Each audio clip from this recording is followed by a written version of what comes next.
नमस्कार और the deep dive में आपका स्वागत है।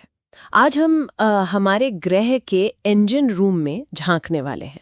हमारे पास कुछ बहुत दिलचस्प स्रोत हैं जो प्रकृति के दो बुनियादी लेकिन कमाल के काम करने के तरीकों को समझाते हैं। एक तो ये कि जीवन के लिए जरूरी तत्व जैसे फास्फोरस और सल्फर वो पूरी पृथ्वी पर सफर कैसे करते हैं, और दूसरा कैसे प्रकृति एक बिल्कुल बंजर पथरीली जमीन को समय के साथ एक हरे भरे जिंदा जंगल में बदल देती है। तो चलिए ऐसे खोलते हैं। आज हमारा मिशन इन दो प्रक्रियाओं को समझना है। मतलब एक तरफ ये अदृश्य चक्र जो हमारे ग्रह को चलाते हैं, और दूसरी तरफ वो शानदार बदलाव जो हम अपनी आंखों से देख सकते हैं। ये कुछ ऐसा है जैसे समझना कि पृथ्वी खुद को बनाती कैसे है और चलाती कैसे है। शुरुआत करते हैं एक शब्द से जो हमारे स्रोतों में है, अवसादी चक्र, या जिसे सेडिमेंट्री साइकिल कहते हैं। सुनने में ये थोड़ा भारी लगता है, इसका असल में मतलब क्या है? इसका मतलब बहुत सीधा सा है।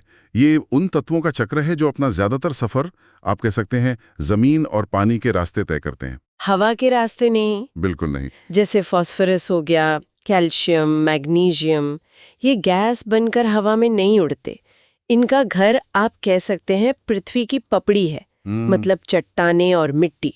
और क्योंकि ये हवा में नहीं जाते, इनका जो साइकिल है वो बहुत धीमा होता है। मतलब भूवैज्ञानिक समय पर चलता होगा। हाँ बिल्कुल। इसकी एक खास लय है। पहले चट्टानें टूटती हैं, उनसे तत्व निकलते हैं, फिर ये पानी में बहकर कहीं और जमा हो जाते हैं, जिसे तलछट या सेडिमेंट कहते हैं। और लाखों साल में यही तलछट फिर से चट्टान बन जाते हैं, और फिर भूवैज्ञानिक हलचल जैसे पहाड़ों का बनना या ज्वालामुखी। हाँ, ज्वालामुखी, ये इन चट्टानों को वापस सतह पर ले आते हैं। तो ये एक बहुत बहुत धीमी प्रक्रिया है। ठीक है, तो अब एक ऐसे ही धीमे चक्र पर ध्यान देते हैं, फास्फोरस। यहाँ बात सच में दिलचस्प हो जाती है। हमारे स्रोत बताते हैं कि ये पानी के इकोसिस्टम के लिए एक मास्टर स्विच की तरह है। बिल्कुल, कार्बन और नाइट्रोजन से ये बिल्कुल अलग है। कार्बन और नाइट्रोजन तो हवा में भरपूर हैं, लेकिन फास्फोरस का जो मुख्य खजाना है वो फॉस्फेट चट्टानों में बंद है। इसका मतलब ये है कि प्रकृति में फास्फोरस एक बहुत कीमती और लिमिटेड चीज है। सीमित चीज है, सही। हाँ, जो एक बार समुद्र की गहराई में चट्टान बन गया, वो समझिए हमारे लिए लाखों साल तक के लिए खो गया। इसीलिए तो खेतों में हमें इसे खाद के रूप में डालना पड़ता है। और जब ये सीमित चीज अचानक से कहीं ज्यादा हो जाए तो क्या होता है? मैंने एल्गल ब्लूम या झीलों के हरे हो जाने के बारे में सुना है। क्या इसका फास्फोरस से कोई लेना देना है? सीधा लेना देना है। फास्फोरस पौधों के लिए एक सुपर फर्टिलाइजर जैसा है। अच्छा। तो जब खेतों से या शहरों से बहकर बहुत सारा फॉस्फेट झीलों और तालाबों में पहुंच जाता है, तो वहां की जो काई होती है, मतलब एल्गी, उन्हें मानो कोई दावत मिल जाती है। वे बेतहाशा बढ़ने लगती हैं और पूरे पानी को हरा कर देती हैं। बस यही एल्गल ब्लूम है। तो चलिए इस चक्र को थोड़ा और करीब से देखते हैं। ये एक चट्टान में बंद खनिज से निकलकर, मान लीजिए एक खरगोश के शरीर तक, और फिर वापस चट्टान में कैसे पहुंचता है? स्रोत में दिया गया चित्र इसे बहुत अच्छे से समझाता है। कहानी शुरू होती है चट्टानों के अपक्षय से। मतलब हजारों साल तक बारिश, हवा, धूप, इन सब से फॉस्फेट की चट्टानें धीरे धीरे टूटती और घिसती हैं, और उनमें से फॉस्फेट घुलकर बाहर निकलता है। और फिर बारिश का पानी इसे अपने साथ ले जाता होगा। हाँ बिल्कुल। दूसरा कदम है अपवह, या जिसे रन ऑफ कहते हैं। ये घुला हुआ फॉस्फेट पानी के साथ बहकर मिट्टी में चला जाता है, और वहां से नदियों और झीलों में। तो अब ये पौधों के लिए उपलब्ध हो गया। एकदम। पौधे अपनी जड़ों से इस अकार्बनिक फॉस्फेट को सोख लेते हैं। ये उनके डीएनए और सेल्स के लिए उतना ही जरूरी है जितना हमारे लिए खाना। और यहीं से ये फूड चेन में दाखिल होता है ना? फिर जब कोई मांसाहारी उस खरगोश को खाता है, तो ये फास्फोरस और आगे बढ़ जाता है। तो यह जीवन के एक शरीर से दूसरे शरीर में घूमता रहता है। लेकिन जब ये सब मर जाते हैं, तब उस फास्फोरस का क्या होता है? क्या वो बेकार हो जाता है? नहीं नहीं, यहीं पर प्रकृति के रिसाइकलिंग एक्सपर्ट्स काम पर लगते हैं। इस प्रक्रिया को अपघटन या डीकम्पोजिशन कहते हैं।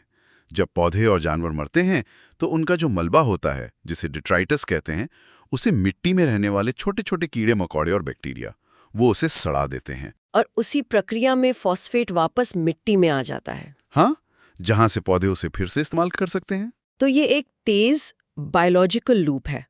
लेकिन आपने शुरू में एक धीमे भूवैज्ञानिक लूप की भी बात की थी। हाँ, और वो इस कहानी का दूसरा हिस्सा है। सारा फॉस्फेट रिसाइकिल नहीं होता। पानी में घुला हुआ कुछ फॉस्फेट समुद्र की गहराइयों में पहुंच जाता है और वहां ठोस कणों के रूप में नीचे तल पर बैठ जाता है।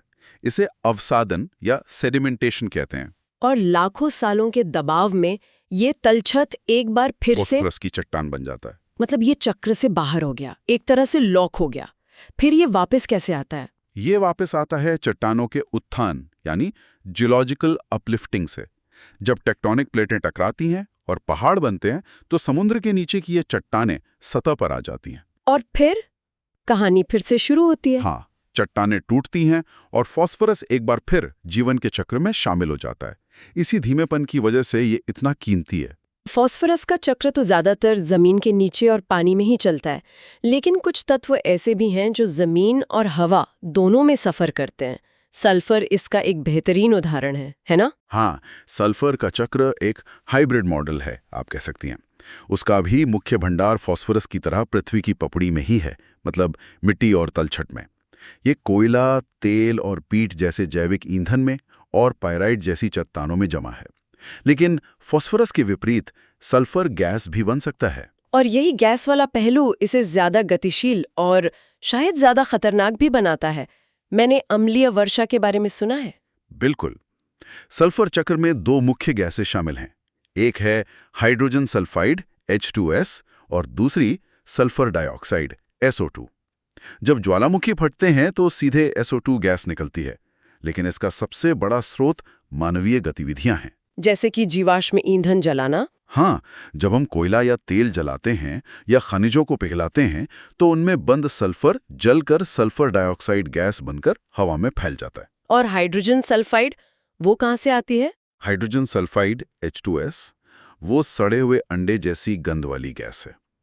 ये तब निकलती है जब ऑक्सीजन की कमी वाली जगहों जैसे दलदल में जैविक पदार्थों का अपघटन होता है। और हवा में पहुंचकर ये गैस भी ऑक्सीजन से क्रिया करके सल्फर डाइऑक्साइड SO2 में बदल जाती है। तो अब हमारे वायुमंडल में ये सल्फर डाइऑक्साइड गैस तैर रही है।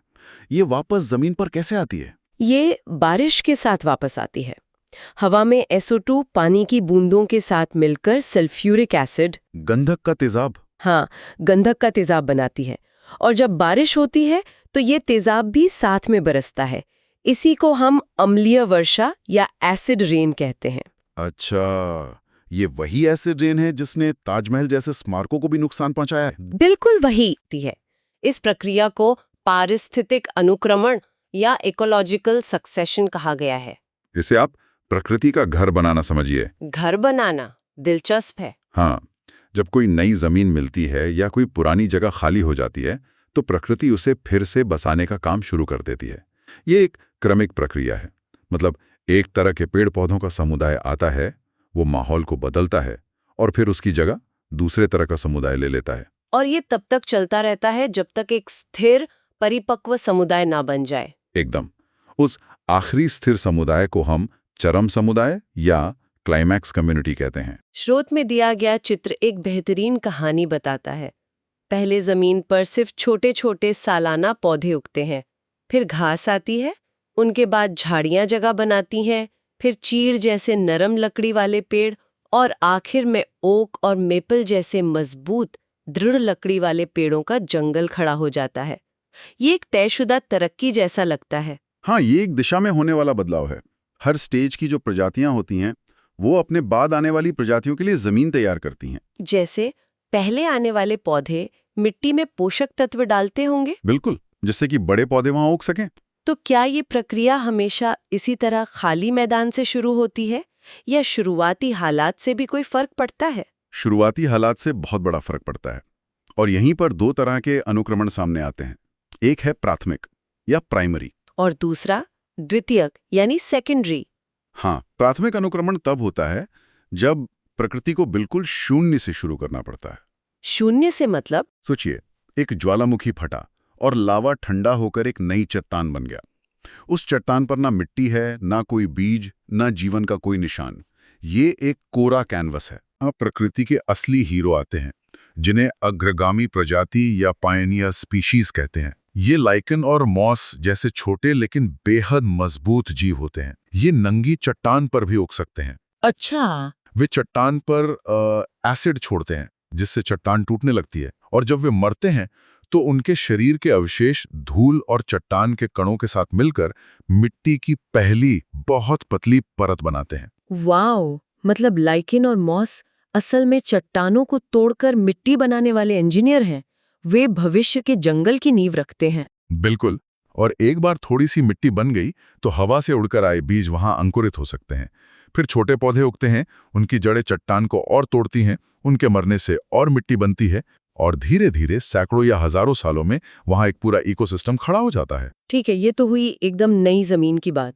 लेकिन मैंने अक्सर देखा है कि किसी पुराने खेत को कुछ साल छोड़ दो तो वहां अपने आप झाड़ियां और जंगल जैसा उगने लगता है। वो क्या होता है? वो तो प्राथमिक अनुक्रमण से बहुत तेज लगता है। आपने बिल्कुल सही पकड़ा। उसे ही द्वितीयक अनुक्रमण कहते हैं। ये उन जगहों पर होता है जहां पहले से जीवन था, एक स्थापित समुदाय था, लेकिन किसी गड़बड़ी की वजह से वो नष्ट हो गया। गड़बड़ी जैसे? जंगल की आग या बाढ़। हाँ, या इंसानी दखल जैसे खेती। तो यहाँ सबसे बड़ा फायदा क्या है? सबसे बड़ा फायदा है मिट्टी। यहाँ प्रकृति को शून्य से शुरू नहीं करना पड़ता। मिट्टी पहले से मौजूद है और अक्सर उस मिट्टी में पोषक तत्व और पुराने पौधों के बीज भी दबे होते हैं। अच्छा, तो शुरुआत करने के लिए सामान पहले से ही मौजूद है। एकदम। इसी वजह से द्वितीयक अनुक्रमण प्राथमिक अनुक्रमण के मुकाबले रॉकेट की रफ्तार से होता है। एक छोड़ा हुआ खेत कुछ दशकों में ही एक घने जंगल में बदल सकता है, जबकि एक नंगी चट्टान को वहां तक पहुंचने में हजारों साल लग सकते हैं। तो क्या ये बदलाव हमेशा किसी बाहरी घटना जैसे आग या बाढ़ से ही आता है, या कभी-कभी जंगल खुद को भी बदलता है? बहुत अच्छा सवाल है, और ये हमें अनुक्रमण के दो और प्रकारों तक ले जाता है, एलोजेनिक और ऑटोजेनिक। एलोजेनिक और ऑटोजेनिक? हाँ, जब बदलाव किसी बाहरी ताकत जैसे आग, तूफान या प्रदूषण के कारण होता है तो उसे एलोजेनिक कहते हैं। लेकिन जब समुदाय खुद अपने अंदर के कारणों से बदलता है तो उसे ऑटोजेनिक कहते हैं। खुद को बदलने का क्या मतलब हुआ? कोई उदाहरण दे सकते हैं? इसका सबसे क्लासिक उदाहरण है एक घना जंगल। जब बड़े बड़े पेड़ उग जाते हैं तो उनकी जो छतरी होती है वो नीचे जमीन तक धूप को आने से रोक देती है। सही बात है। पौधे धूप में उगना पसंद करते थे, वे मरने लगते हैं। उनकी जगह ऐसे पौधे और झाड़ियां ले लेती हैं जो कम रोशनी में भी जिंदा रह सकती हैं। अच्छा, तो यहाँ जंगल ने किसी बाहरी मदद के बिना खुद ही अपने माहौल को बदलकर अपना स्वरूप बदल लिया। हाँ, ये ऑटोजेनिक बदलाव है। और एक आखिरी वर्गीकरण ऊर्जा के स्रोत पर आधारित है। ज्यादातर अनुक्रमण जैसे खेत का जंगल बनना ऑटोट्रोफिक होते हैं। ऑटोट्रॉफिक मतलब जहाँ ऊर्जा का आधार हरे पौधे हैं जो धूप से अपना भोजन बनाते हैं। बिल्कुल। लेकिन एक और प्रकार है हेटेरोट्रोफिक। यह तब होता है जब ऊर्जा का स्रोत पहले से मौजूद मृत जैविक पदार्थ हो। जैसे जंगल में कोई पेड़ गिरकर सड़ रहा हो। बिल्कुल सही। उस सड़ते हुए लकड़ी के लट्ठे पर एक पूरा का पूरा इकोसिस्टम विकसित होता है। सबसे पहले बैक्टीरिया और कवक मतलब फंगस आते हैं, फिर उन्हें खाने वाले छोटे कीड़े, फिर उन कीड़ों को खाने वाले बड़े कीड़े और मकड़ियां। ये भी एक तरह का अनुक्रमण है, लेकिन इसकी ऊर्जा का स्रोत धूप नहीं बल्कि वो मृत लकड़ी है। और ये तब खत्म होता है जब वो लकड़ी पूरी तरह सड़कर मिट्टी में मिल जाती है। एकदम। तो आज हमने पृथ्वी के काम करने के दो पैमाने देखे।